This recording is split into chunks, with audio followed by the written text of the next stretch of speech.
Praise lord. దేవుని నామమున మహిమ గాక. సమయంలో ఆధ్యాత్మిక అంశాన్ని మనం తెలుసుకుందాం. ఈరోజు దేవుడు మనల్ని బలపరుస్తున్నటువంటి ఈ అంశం ఏమిటంటే, దేవుడు మనిషిని ఎలా పోలుస్తాడంటే కుండతో పోలుస్తాడు. అంటే చెప్పాలంటే చాలా చోట్ల ఘటము ఘటము ఘటము అంటాడు. అంటే ఘటము అంటే కుండతో పోలుస్తున్నాడు. కనుక ఈరోజు బైబిల్లో మనం కొన్ని ఆధ్యాత్మిక విషయాలు మనం తెలుసుకునేటువంటి ప్రయత్నం చేద్దాం. ఏంటంటే ఇంచుమించుగా 7 చోట్ల, అంటే నేను పరిశీలించినటువంటిది 7 చోట్ల కుండతో మానవుని జీవితానికి సంబంధం ఉన్నట్లుగా మనకి తెలుస్తుంది. ఏమేమి విషయాలు అనేది మనం ఈరోజు ధ్యానించుకునేటువంటి ప్రయత్నం చేద్దాం. ప్రియులారా గమనించండి, ఏమేమిటి అనేది మనం ధ్యానించుకుందాం. ఈరోజు దేవుడు మనతో మాట్లాడుతున్నప్పుడు శ్రద్ధగా ఆలకించేవారు ఉందాం. 2వ రాజుల గ్రంథంలో 4వ అధ్యాయము 2వ వచనంలో చూసినట్లయితే ఇక్కడ మనకు ఒక కుటుంబం కనిపిస్తుంది. ఆ కుటుంబం ఏంటంటే అప్పులతో కూడినటువంటి కుటుంబం, ఆర్థిక పరిస్థితులతో ఉన్నటువంటి కుటుంబం.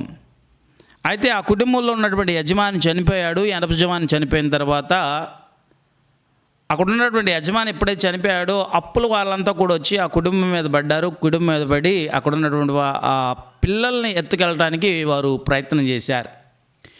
ఎప్పుడైతే ఆ పిల్లలను తీసుకెళ్ళడానికి ప్రయత్నం చేశారో అక్కడ ఉన్నటువంటి ఆ తల్లి పరుగున వచ్చింది, సేవకుడితో మాట్లాడింది. సేవకుడితో మాట్లాడినప్పుడు సేవకుడు ఏం చేశాడంటే,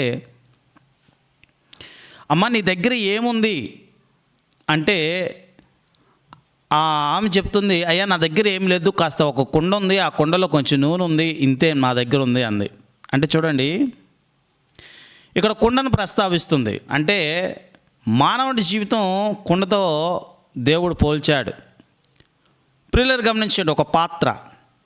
ఇప్పుడు ఇక్కడ ఉన్నటువంటి పాత్ర ఏమిటంటే నూనె కుండ. ఇది ఏ కుండ అంటే నూనె కుండ.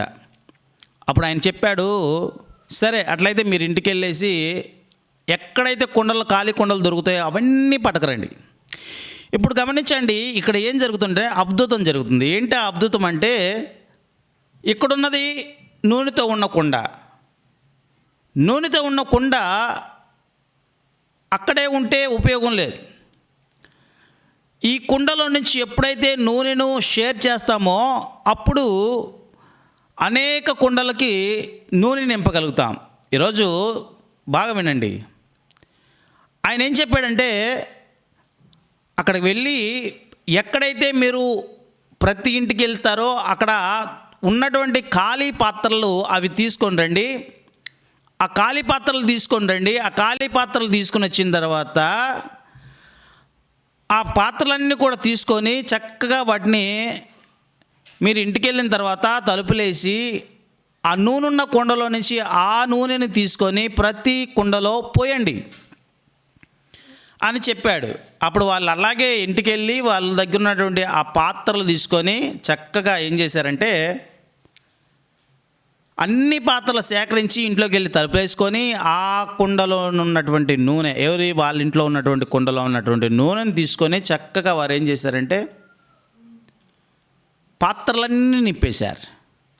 అప్పుడు గమనించండి, ఆశ్చర్యం కదా, ఈ కుండలో నుంచి నూనె తీస్తుంటే నూనె వస్తూనే ఉంది, తీస్తుంటే నూనె వస్తుంది, తీస్తుంటే నూనె వస్తూనే ఉంది. కాబట్టి ఈ నూనె ఆశీర్వదించబడింది. ఇప్పుడు మన జీవితాల్లో కూడా దేవుడు అద్భుతాలు చేయాలంటే మనము ఏం చేయాలంటే మనకున్న దాన్ని మనం ఆందోళన దాచేసుకోకూడదు. అమ్మో నాకు ఇది ఉంది, నేను ఇంక ఇది నాకు ఇతరులకి ఇచ్చేస్తే నాకు ఏముంటుంది అనే మనం ఏం చేస్తామంటే దాచుకుంటాం. ఇతరులకు షేర్ చేస్తే నాకున్నది అయిపోతుందేమో అనుకుంటాం. అంటే ఇక్కడ మనకేం చెప్తున్నాడంటే ఇతరులకి ఇవ్వమని కాదు, ఇతరులకి నీకున్నదంతా ఇచ్చేయమని కాదు. సమస్యను దేవుడు మనకు తెలియజేస్తున్నాడు. అంటే నీ దగ్గర ఉంటే అది అది అది కొంత ఆశీర్వాదమే. ఇక్కడ బాగా గమనించండి, ఇది మన దగ్గర ఉంటే కొంత ఆశీర్వాదమే. అయితే దేవుని అనేక మందికి పంచితే అది ఆశీర్వాదము. ఇక్కడ నూనె అంటే ఏమిటి? నూనె అంటే ఏమిటంటే దేవుని వాక్యము. బాగా గమనించండి, నూనె అంటే దేవుని యొక్క వాక్యము. ఈ వాక్యాన్ని మనం ఏం చేయాలంటే అనేక మందికి పంచాలి. నీ దగ్గర ఉన్నటువంటి వాక్యం ఏదైతే ఉందో ఆ వాక్యాన్ని అనేక మందికి పంచేవాడిగా మనం ఉండాలి. కనుక మన దగ్గర ఉన్నటువంటి ఈ వాక్యాన్ని అనేక మందికి పంచడానికి మనం ప్రయత్నం చేయాలి. మనం ఏం చేస్తున్నామంటే వాక్యాన్ని పంచట్లేదు. మనకు తెలిసినటువంటి కొంచెం జ్ఞానమే. ఈ జ్ఞానాన్ని అనేక మందికి పంచితే నీకు తెలుసో లేదో కానీ అనేక మంది ఆశీర్వదింపబడతారో లేదో తెలియదు, కానీ మనమైతే ఖచ్చితంగా అనేకమైనటువంటి ఆశీర్వాదాలు మనం పొందుకుంటాం. అనేక మంది దీవించబడుతున్నారో లేదో తర్వాత సంగతి. నీకున్నటువంటి ఏదైతే వాక్యం ఉందో, అనగా ఏదైతే వాక్యం దేవుడు నీకు ఇచ్చాడో, దేవుడు తన వాక్యాన్ని నీకు కొద్దిగా జ్ఞానాన్ని ఇచ్చాడు. అవును, కొంచెం జ్ఞానం ఉంది, ఈ జ్ఞానం నాకే సరిపోతుంది, ఇది నా వరకే పరిమితం అనుకుంటే కుదరదు. నీకున్న కొద్దిపాటి జ్ఞానాన్ని నీకు తెలిసిన వారికి, పక్కవారికి, వీరికి, ఇంట్లో వాళ్ళకి, అందరికీ నువ్వు షేర్ చేసుకోవడం వల్ల నీకు తెలియకుండానే ఆశీర్వాదాలు నీ వెంట వస్తాయి. ఇట్లాగే దేవుడు ఈరోజు వాక్యం ద్వారా మాట్లాడుతుందంటే, ఆ కుటుంబం ఆర్థిక పరిస్థితులతో ఉంది, అప్పుల సమస్యతో ఉంది, వచ్చారు, పట్టుకెళ్ళటానికి ప్రయత్నం చేశారు ఆ అప్పుల యజమానులు. ఆ పిల్లలను పట్టుకెళ్తుంటే ఆమె దగ్గర ఉన్నది కేవలం ఒక కుండలో నూనె. ఇక్కడ పరిష్కారం మనకు అర్థమవుతుంది కదా. అంటే కుండలో ఉంది, నూనె ఉండడం వల్ల ఉపయోగం ఏంటి? ఆ ఒక్కరావు సరిపోదు కదా. మనం ఎప్పుడైతే షేర్ చేస్తామో, ఎప్పుడైతే దీన్ని పంచుతామో, ఎప్పుడైతే మనము అనేక మందికి పంచగలుగుతామో అప్పుడు విస్తారమైనటువంటి ఆశీర్వాదాలు మనకు వస్తాయి. కాబట్టి ఈ వాక్యం వింటున్నటువంటి దేవుని బిడ్డ గమనించండి. ఈరోజు మనకి ఇక్కడ ఉన్నటువంటి కుండ అంటే నూనెతో నింపబడిన కుండ. ఈ కుండ ఏమిటి? కనుక నా హృదయంలో కూడా నూనె ఉంది. ఈరోజు ప్రతి ఒక్కరికి వాక్యం వెళ్తుంది, ప్రతి ఒక్కరు వాక్యం వింటున్నారు, ప్రతి ఒక్కరు వాక్యాన్ని ధ్యానిస్తున్నారు, కానీ షేర్ చేసుకోవట్లేదు, పంచుకోవట్లేదు. పంచుకుంటే ఆశీర్వాదాలు వస్తాయనే విషయాన్ని మీరు గమనించాలి. పంచుకుంటేనే ఆశీర్వాదాలు వస్తాయి. లేకపోతే నేను ప్రార్థనలో ఉన్నాను, నేను ఆరాధిస్తున్నాను, భక్తిలో ఉన్నాను, అన్నీ చేస్తున్నాను అంటే కుదరదు. ఎందుకు కుదరదు అంటే నువ్వు వాక్యాన్ని మాత్రమే నీ దగ్గర దాచుకున్నావు. దీన్ని షేర్ చేయడం వల్ల చాలా ఆశీర్వాదాలు వస్తాయన్న విషయాన్ని నువ్వు గుర్తించాలి ఈరోజు ఈ వాక్యం ద్వారా. సరే, మరొక కుండను జ్ఞాపకం చేసుకుందాం. ఇది ఏమి కుండ అంటే, ఒకటి నూనె కుండని జ్ఞాపకం చేసుకున్నాం, రెండవది ఏంటంటే విషపు కుండ. ఇది ఏమిటంటే విషపు కుండ. ఒకరోజు ఏం జరిగిందంటే, అక్కడ ఉన్నటువంటి ప్రవక్త శిష్యులందరూ కూడా పొలంలోకి వెళ్ళి ఆ పొలంలో ఉన్నటువంటి కొన్ని రకాలైనటువంటి ఆకులను తీసుకొచ్చి, కూరగాయలకి తీసుకొచ్చి, కూర ఆకులను తీసుకొచ్చేసి చక్కగా ఒక కూర తయారు చేసే ప్రయత్నం చేశారు.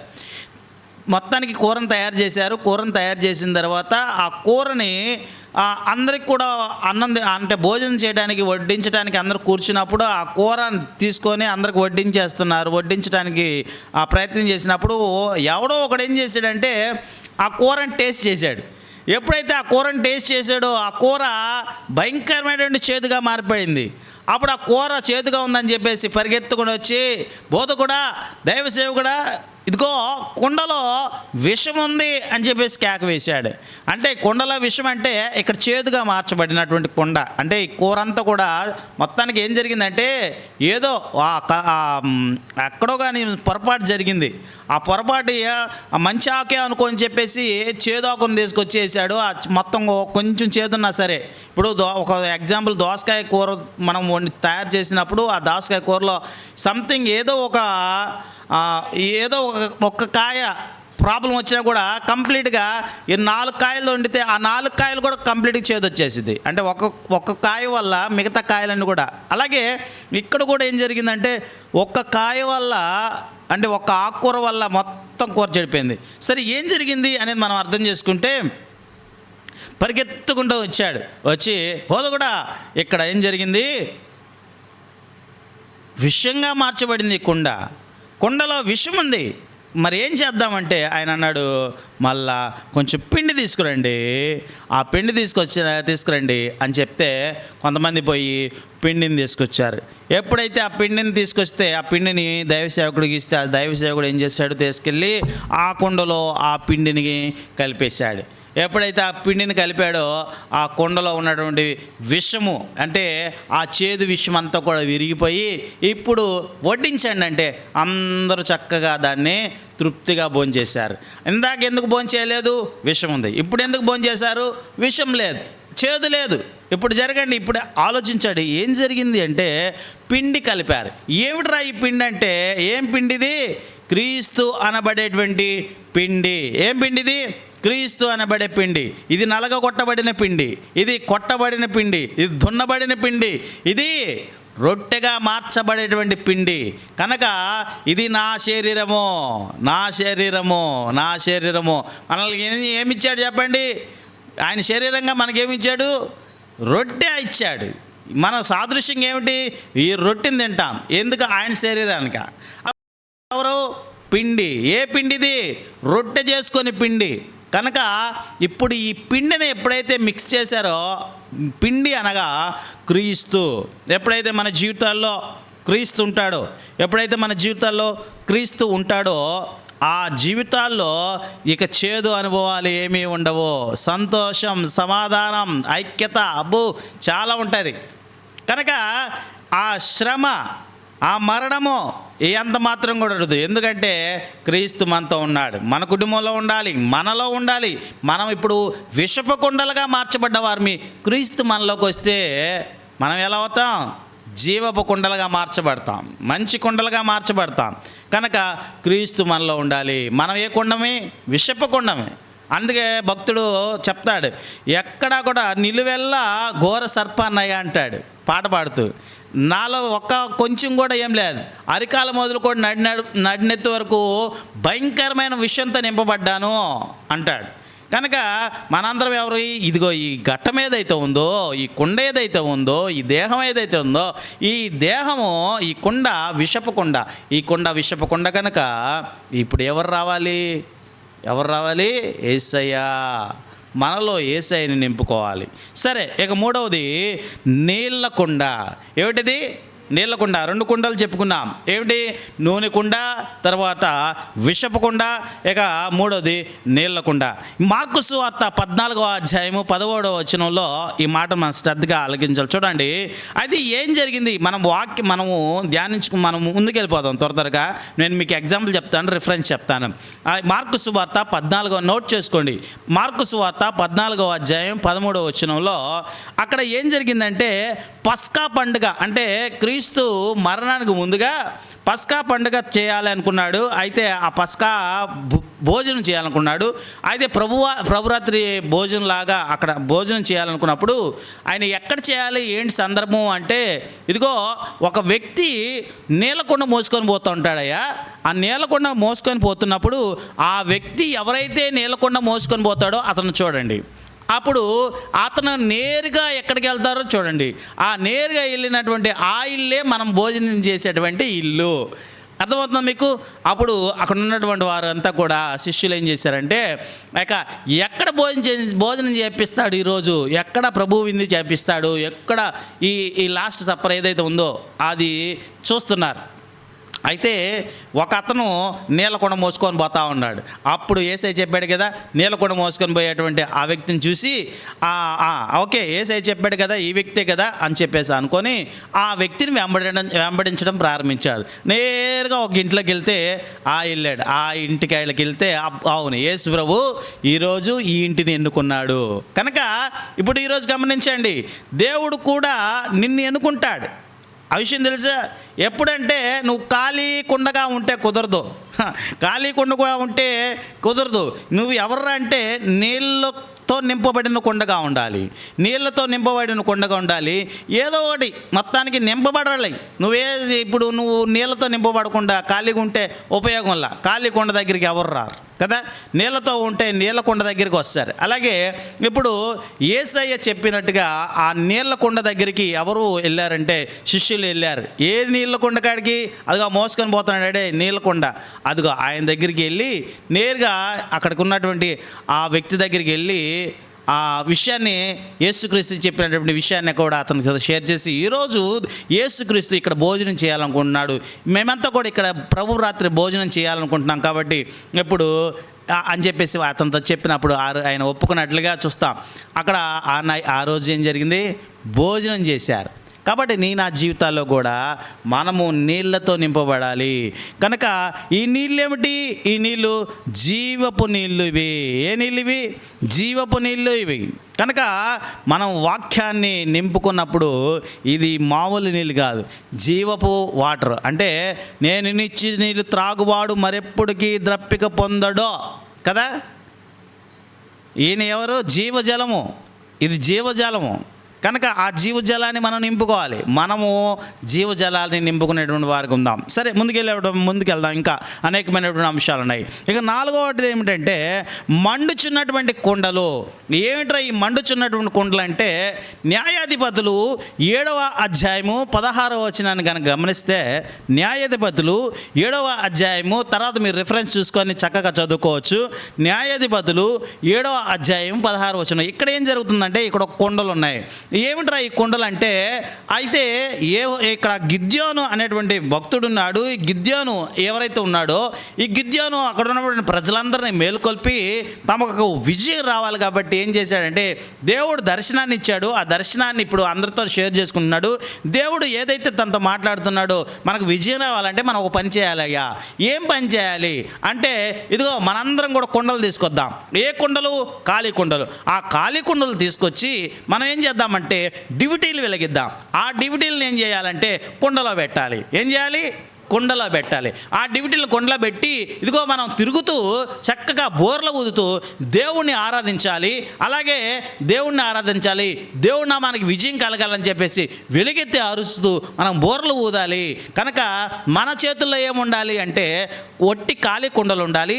ఆ ఖాళీ కుండల్లో డ్యూటీలు ఉండాలి. అది ఏ డ్యూటీలు? మండుచున్న డ్యూటీలు, వెలుగుచున్న డ్యూటీలు ఉండాలి. అంటే అప్పుడు మనకు విజయం వస్తుంది. కాబట్టి మనం ఈరోజు ఏం చేయాలి? ఖాళీ కుండలను తీసుకొని చేతిలో పెట్టుకొని డ్యూటీలను పెట్టుకోవాలి.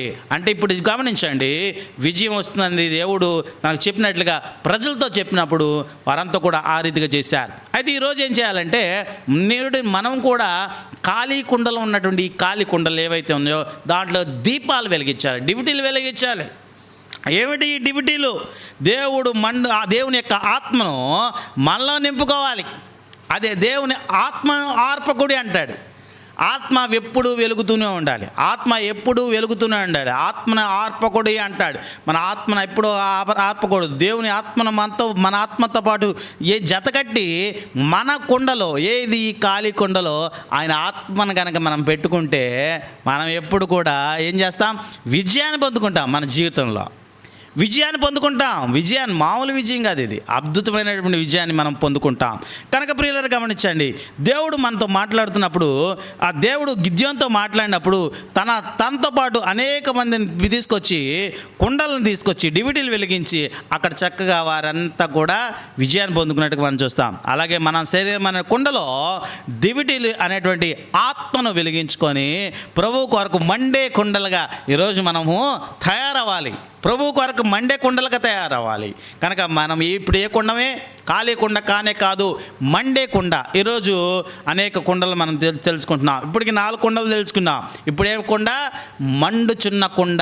ఇప్పుడు నువ్వు మండుచున్న కుండగా మారుతావా? మండుచున్న కుండగా మార్చబడి నువ్వు దేవుని ఆత్మను, దేవుని ప్రభు కొరకు మండే కుండగా మార్చబడాలి. ఇప్పుడు మరొక కుండను తెలుసుకుందాం. అలాగే బలహీనమైనటువంటి కుండ. ఏమిటి బలహీనమైనటువంటి కుండ? ప్రియులు గమనించండి, ఈ బలహీనమైనటువంటి కుండ ఏమిటంటే, ఇది పేతురు 1వ పేతురు 3వ అధ్యాయము 7వ వచనంలో కనుక గమనిస్తే ఇది చాలా డిఫరెంట్ కుండ. ఏం కుండ అంటే ఇది అద్భుతమైన కుండ. చూడండి, పేతురు రాసినటువంటి ఆ వాక్యాన్ని మనం చదువుతాం. చూడండి, పేతురు రాసినటువంటి మొదటి పత్రిక, పేతురు రాసినటువంటి మొదటి పత్రిక తీయండి. చూడండి, ఆ విషయాన్ని చూద్దాం. అసలు ఏం జరిగింది, ఎవరు ఆ కుండ అనేది. ఇది ఒక డిఫరెంట్ కుండ. చూద్దాం. చూడండి, పేతురు మొదటి పేతురు రాసిన మొదటి పత్రిక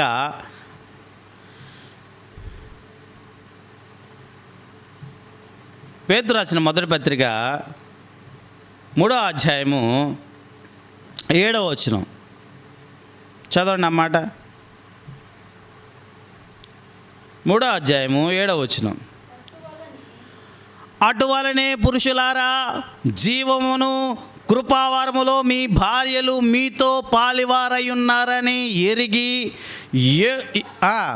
ఎక్కువ బలహీనమైన ఘటమని భార్యను సన్మానించి మీ ప్రార్థనలకు అభ్యంతరం కలగక తుదకు మీరందరూ ఏక మనస్కులై ఒకరి సుఖ దుఃఖములందు ఒకరు పాలుబడి సహోదర ప్రేమ గలవారును కరుణాచిత్తులను వినయమనస్కులై ఉండుడి. అర్థమవుతుందా? ఎవర్రా ఈ ఘటం అంటే ఎవరు చెప్పండి? ఇప్పుడు బాగా గమనించండి. అటువలనే పురుషులారా, జీవమును కృపావరములో మీ భార్యలు, ఏమిటట? మీ భార్యలు మీతో పాలివారయున్నారని ఎరిగి, ఎవరు ఎరిగి తర్వాత వారు ఎక్కువ బలహీనమైన ఘటాలని చెప్పేసి మీరు వారు ఏం చేయాలంట? సన్మానించండి. అర్థమవుతుందా? సన్మానించండి. ఇంకా చూడండి అన్నమాట. సన్మానించి మీ ప్రార్థనలకు అభ్యంతరము కలుగక తుదకు మీరందరూ కూడా ఏక మనస్కులై ఒకరు సుఖ దుఃఖములు యందు మీరు ఒకరు ఏం చేయాలంట? కలిసి సహోదర ప్రేమ గలవారై కరుణాచిత్తులను వినయమనస్కులై ఉండండి. ఇద్దరికి ఒకరికొకరు ఏం చేయాలంట? రెస్పెక్ట్ ఇచ్చుకోవాలి, ఒకరినొకరు సన్మానించుకోవాలి. అంతేకాదు కానీ భార్యను సన్మానించాలి. ఇది ఏంటంటే ఇది బలహీనమైన ఘటం. అంటే ఇప్పుడు చాలా సందర్భాల్లో అరే గట్టి ఘటం రాయుడు అంటారు కదా, గట్టి ఘటం రా అంటుంటాడు. గట్టి ఘటం అంటే ఇప్పుడు ఇక్కడ ఉన్న ఏ ఘటం? బలహీనమైన ఘటం. కనుక ఈ బలహీనమైన ఘటాన్ని అంటే ఎవరు ఈ బలహీనమైన ఘటం అంటే స్త్రీ. ఈ స్త్రీ ఎవరైతే ఉందో ఈ స్త్రీని ఏం చేయాలంట? భర్తలమైనటువంటి మనము మన కుండలను గురించి జాగ్రత్తగా ఏం చేయాలి? జాగ్రత్తగా చూసుకోవాలి. ఈ బలహీనమైన కుండ భార్య. ఇది భార్య ఎవరైతే ఉందో ఈ భార్య బలహీనమైన గుణం. ఈ పురుషుడు బలమైన ఘటం. అంటే ఈ బలమైనటువంటి ఘటము బలహీనమైన ఘటాన్ని తక్కువ చేసి మాట్లాడకూడదు, చులకం చేసి మాట్లాడకూడదు. అలాగని చెప్పేసి ఆమె ఏం చేయాలా? తక్కువ అంచనా వేయకూడదు. ఇది బలహీన ఘటమైన మనకు తెలిసినప్పుడు, ఇప్పుడు దేవుడు చెప్పాడు బలహీనమైన ఘటం బాబు, కనుక మనం ఏం చేయాలి? దాన్ని జాగ్రత్తగా చూసుకోవాలి. అలాగే భార్యను జాగ్రత్తగా చూసుకోవాలి, జాగ్రత్తగా పట్టుకోవాలి. జాగ్రత్తగా కింద ఏమాత్రం వదిలేసామో అది ఆల్రెడీ ఓటుకుండా అదేం చేస్తుంది? ఇంకా తుప్పులు అవుతుంది. కాబట్టి చాలా జాగ్రత్తగా చూసుకోవాలి భార్యల్ని కదా. నవ్వుతున్నారు కదా. కనుక జాగ్రత్తగా చూసుకోవాలి, ఇంకా సన్మానించాలి, వినయం మనస్కులై ఉండాలి, ఒకరి పట్ల ఒకరు వినయం కలిగి ఉండాలి, రెస్పెక్ట్ కలిగి ఉండాలి. ఇది బలహీనమైన ఘటం. ఏ ఘటము? భార్య. కనుక పురుషులైనటువంటి మనమందరూ కూడా ఏం చేయాలంటే ఈ బలహీనమైన ఘటాలని చాలా జాగ్రత్తగా కాపాడుకోవాలి. జాగ్రత్తగా ప్రార్థనలో, ఆత్మీయతలో, ఆరాధనలో, దేవుని సహవాసంలో, కుటుంబంలో ప్రతి విషయంలో కూడా జాగ్రత్తగా ఉండాలి. ఇక 6వ ఘటాన్ని మనం చూద్దాం. మన శరీరమే ఒక బలహీనమైన ఘటం. ప్రియులను గమనించండి. కనుక ఈ ఘట్టం ఏదైతే ఉందో మన దేహము, మన శరీరం మట్టి కుండ. ఇది ఏంటట? మట్టి కుండ. 2వ కొరింథీయులకు రాసిన పత్రిక 7వ అధ్యాయము 4వ వచనం. ఈ మాట కూడా చూద్దాం. చూడండి 2వ కొరింథీయులకు రాసిన పత్రిక 4వ కొరింథీయులకు రాసిన పత్రిక 4వ అధ్యాయము 7వ వచనం. ఆ మాట చూడండి చక్కగా.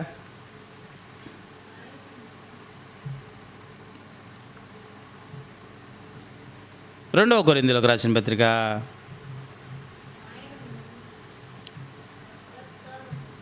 చదవండి. రెండవ కొరింథీయులకు రాసిన పత్రిక 4వ అధ్యాయము 7వ వచనం. అయినను ఆ బలాధిక్యము మా మూలమైనది కాక దేవుని దయయుండునట్లు మంటి ఘటములో ఈ ఐశ్వర్యము మాకు కలదు. ఏమిటి చెప్పండి? మా మూలమైనది కాక దేవుని దయయుండునట్లు మంటి ఘటములో ఈ ఐశ్వర్యము కలదు. మనం ఎవరమే? మంటి ఘటములము. మంటి ఘటములము అంటే మట్టి కుండలము. ఎవరని చెప్పండి? మనందరం కూడా ఎవరమే? మట్టి కుండలం. దేవుడు ఏం చేశాడు? మట్టిని తీసుకున్నాడు, బొమ్మను చేశాడు. ఇప్పుడు మనం ఎవరమే? మట్టి బొమ్మలం, మట్టి పాత్రలము.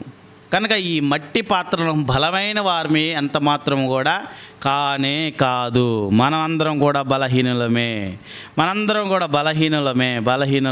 కనుక ఈ బలహీనమైనటువంటి మనము దేన్ని చూసుకొని మనము విర్రవీగుతాం? దేన్ని చూసుకొని మనము పొంగిపోతాం? ఐశ్వర్యం చూసుకుంటాం, డబ్బుని చూసుకుంటాం, ధనాన్ని చూసుకుంటాం, అనేకమైనటువంటి వాడిని చూసుకొని విర్రవీగుతుంటాం. ఒక విషయం గుర్తుపెట్టుకోవాలి, మనము మట్టి కుండలం అన్న విషయాన్ని గుర్తుపెట్టుకోవాలి. ఏ స్టీలో కంచం ఇంకోటో కానీ కాదు. కింద పడిన సొట్టబొద్దలే పగలదంటానికి ఊరికే పగిలిపోద్ది. ఈ మట్టి ఘట్టం అనేది ఏదైతే ఉందో దేవుడు మనకు పేరు పెట్టే, ఏం పేరు అంటే మట్టి ఘట్టం. వాడు గట్టి ఘట్టం, మనము మట్టి ఘట్టం. మనందరం కూడా ఎవరమంటే మట్టి ఘట్టాలం. ఈ మట్టి ఘట్టం ఏదైతే ఉందో ఇది చాలా జాగ్రత్తగా ఉండాలి. ఈ మట్టి ఘట్టాన్ని చాలా జాగ్రత్తగా కాపాడుకోవాలి. దేన్ని చూసుకొని మనము విర్రవీగినా సరే మనము మట్టి కుండలమన్న విషయాన్ని మనం గుర్తుపెట్టుకోవాలి. మన శరీరము మట్టి కుండ వంటిది. ఈ మట్టి కుండలో ఏం దాగి ఉందంటే దేవుని మహిమ దాగి ఉంది. ఈ మట్టి కుండ నడుస్తుంది, ఈ మట్టి కుండ మాట్లాడుతుంది, ఈ మట్టి కుండ పని చేస్తుంది, ఈ మట్టి కుండ అనేకమైనటువంటి కార్యక్రమాలు చేస్తుంది. ఎలా ఉందంటే ఈ మట్టి కుండే. ఈ మట్టి కుండలో ఇంకొక పవర్ ఉంది. ఏంటి ఆ పవరు? దేవుని మహిమ. దేవుని మహిమ లేకుండా నువ్వు మహిమ ఉండబట్టే నువ్వు మాట్లాడగలుగుతున్నావు. దేవుని మహిమ ఉంది కాబట్టి చూస్తున్నావు. దేవుని మహిమ ఉంది కాబట్టి నడుస్తున్నావు. దేవుని మహిమ ఉంది కాబట్టి నువ్వు అన్ని కార్యక్రమాలు చేస్తున్నావు. నువ్వు జీవం కలిగినటువంటి కొండగా మార్చబడ్డావు. లేకపోతే ఉపయోగం లేనట్టు కొండ. ఇది మట్టి కుండ. కనుక ఈ మనకు బలం ఉందని చెప్పేసి విర్రవేయకూడదు. ఇది మన బలం కాదు, ఇది దేవుని యొక్క బలం. దేవుడు మనలో ఉండి నడిపిస్తున్నాడు, దేవుడు మనలో ఉండి మాట్లాడుతున్నాడు, దేవుడు మనలో ఉండి అనేక పనులు చేస్తున్నాడు. కానీ మనం ఏం చేస్తున్నామంటే దేవుని పక్కన పెట్టేసి నేను నాది. ఆ వ్యక్తి కూడా అన్నాడు, తిను త్రాగు సుఖించు. ఏ ఘట్టంతో చెప్పుకున్నాడు? మట్టి ఘట్టంతో. ఆ మట్టి ఘట్టం ఏమైంది?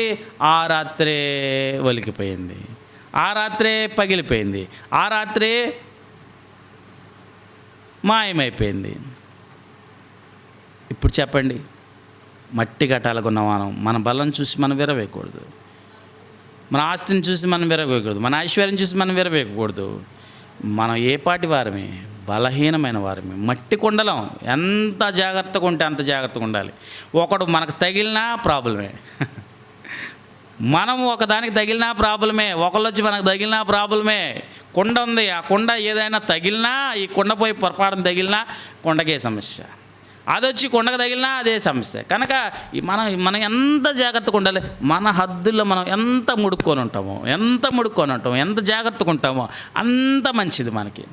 అలాగని చెప్పేసి అని చెప్పేసి అనుకుంటే ఒక విషయం గుర్తుపెట్టుకోవాలి, మనం ఎంత ఎందుకు ఒదిగి ఉండాలంటే మనలో దేవుని మహిమ ఉంది. ఆ మహిమ వల్లే మనం బ్రతుకుతున్నాం, ఆ మహిమ వల్లే మనం జీవిస్తున్నాం. ఆ మహిమ పోతే ఏమీ ఉండదు. అలాగో తీసుకెళ్ళా చెత్తపుట్టలు వేస్తారు, చెత్తపుట్టలు వేసేయడమే మనల్ని, ఏం ఉపయోగం లేదు, ఒక్క రూపాయి కూడా రాదు. కనుక ఇలాంటి దాని గురించి మనము ఆలోచించకూడదు. మనలో దేవుని మహిమ ఉంది, ఆ మహిమను మనం గుర్తెరగాలి. కనుక నీలో దేవుని మహిమ ఉంది, ఆ మహిమను గుర్తెరుగు. కనుక నువ్వెవరి? శరీరం అనేటువంటి మట్టి కుండ. ఏదిది? శరీరం అనే మట్టి కుండ. కనుక ఇక 7వ మాట మనం ధ్యానించుకొని మనం క్లోజ్ చేసుకునే ప్రయత్నం చేద్దాం. ఇక ఇది పాపపు కుండ. ఏమిటి పాపపు కుండ? కనుక ప్రియులారా గమనించండి, యోహాను సువార్త 4వ అధ్యాయం 28, 29 వచనాలు కనుక గమనించినట్లయితే, ఇక్కడ యోహాను సువార్త 4వ అధ్యాయంలో ఒక ఆమెను మనం చూస్తాం. ఆమె ఏం చేసిందంటే నీళ్లు చేదుకోవడానికి అక్కడికి వచ్చిందంట. ఏం చేయడానికి? నీళ్ళు చేతుకోవడానికి వచ్చిందంట. అదే సమయంలో ప్రభువారు కూడా ఏం చేస్తున్నారంటే ఆ బావి దగ్గరికి వెళ్ళాడు. బావి దగ్గరికి వెళ్తే అప్పుడు ఆమె నీళ్ళు చేతుకోవడం చూశాడు. అక్కడ ఆమెను అడిగాడు, అమ్మా కాస్త నాకు మంచినీళ్ళు ఇస్తావా అన్నాడు. దాహంగా ఉంది, మంచినీళ్ళు ఇస్తావంటే ఆమె చాలా చెప్పింది. ఓ మీరు అది ఇది, మీరు చూడబోతే అట్లా ఉన్నారు, మేము చూడబోతే ఇట్లా ఉన్నాం, మీకు మాకు సంబంధం లేదు, మీరెవరో మేమెవరో, మీకు మేము హెల్ప్ చేసేవారం కాదు, రకరకాలైన మాటలు మాట్లాడేసింది. సరే అట్లా ఆయన అన్నాడు, అమ్మ నేనెవరో నీకు తెలుసుంటే నువ్వు ఈ మాట్లాడినావు, నేను నీకు నీళ్ళు ఇస్తా, నువ్వు కనుక నేనిచ్చే నీళ్ళు కనుక నువ్వు తాగితే మళ్ళీ జీవితంలో ఎప్పుడూ నువ్వు మంచిలు తాగవు, ఎప్పుడూ నీకు దప్పికేయదు అన్నాడు. అబ్బో అవునా, అలాంటి అటైతే నాకు అది ఇచ్చేసేయండి, నాకు ఆ మంచినీళ్ళు ఇచ్చేసేనే అంటే ఏమివ్వదు కానీ రకరకాల సాకులు చెప్పింది, ఏమేమో చెప్పింది. కానీ ఈయన ఇస్తానన్నటువంటి ఆ వాటర్ ఏదైతే ఉందో దాన్ని మాత్రం అడిగింది.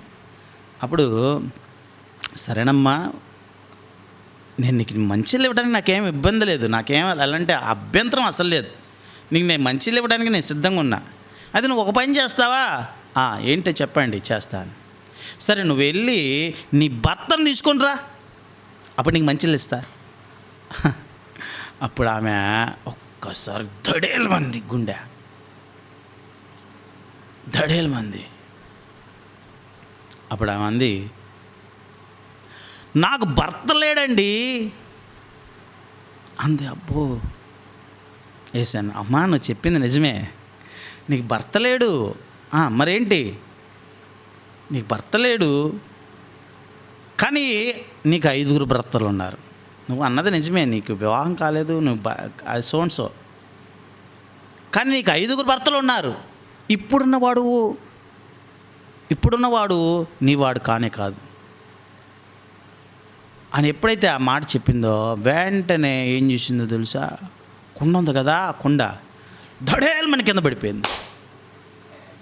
అస్సలు ఇప్పుడు చూడండి, మన పాపాన్ని దేవుడు బయలుపరిచినప్పుడు మన హృదయం గద్దించబడిద్ది, మన హృదయం తెరవబడిద్ది, బండలాంటి హృదయం పగిలిపోద్ది.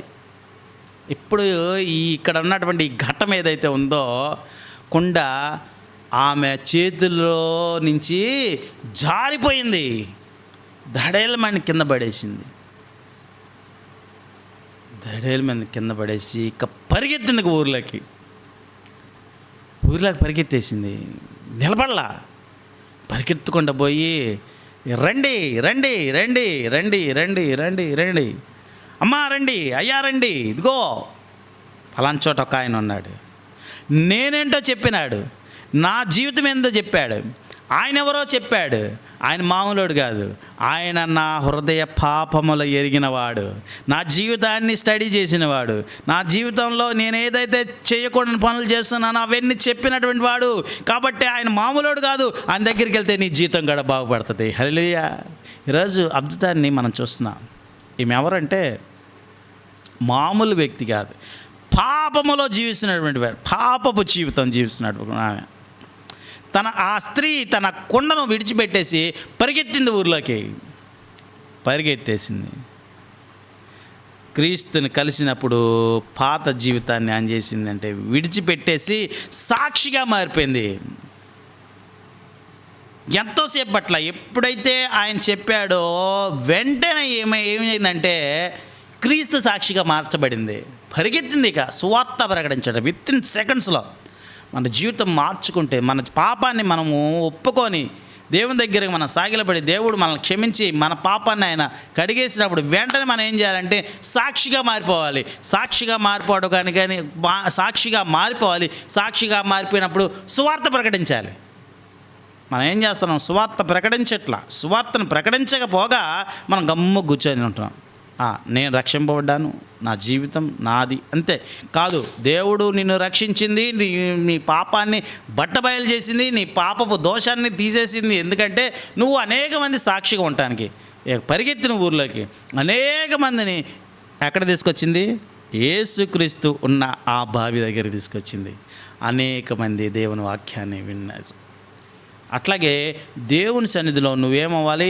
నీ పాపము తెరవబడ్డప్పుడు, నీ పాపము బట్టబయలినప్పుడు, నీ పాపం అనే కొండ పగిలిపోయినప్పుడు నువ్వు క్రీస్తు సాక్షిగా మార్చబడ్డ నువ్వు అనేక మందిని తీసుకురావాలి. ఇప్పుడు ఏమేం చేసిందంట? అనేక మందిని తన పాపాన్ని అలా చూసేసింది. ఆమె చూసి ఏం చేసింది? పరిగెత్తుకుంటూ ఊళ్ళోకి వెళ్ళిపోయి అనేక మందిని తీసుకొచ్చింది. ఆమె మారటమే కాదు కానీ అనేక మందిని మార్చింది. కనుక ఈరోజు దేవుడు మనతో మాట్లాడాడు అద్భుతమైనటువంటి మాటలు. కనుక ఈరోజు 7 కుండలు మనం జ్ఞాపకం చేసుకున్నాం. ఏమిటా కుండలు? 7 కుండలు. నూనె కుండ ఒకటి, రెండవది విషపు కుండ, అలాగే నీళ్ళ కుండ, మండుచున్నటువంటి కొండ, బలహీనమైన కుండ, అలాగే మన శరీరం అనేటువంటి మట్టి కుండ, మన శరీరం అనే మట్టి కుండ. కనుక అలాగే ఇంకా పాపపు కుండ. ఈ పాపపు కుండ ఈరోజు దేవుడు తన కృపలో మనల్ని బలపరిచి అనేకమైనటువంటి మాటలు మనలతో బలపరిచి ఆశీర్వదించిన యేసయ్య నామానికే మహిమ కలుగును గాక. దేవుడు మిమ్మల్ని నిండుగా మెండుగా దీవించి ఆశీర్వదించును గాక. ఆమేన్. ప్రార్థించుకుందాం. ప్రార్థన.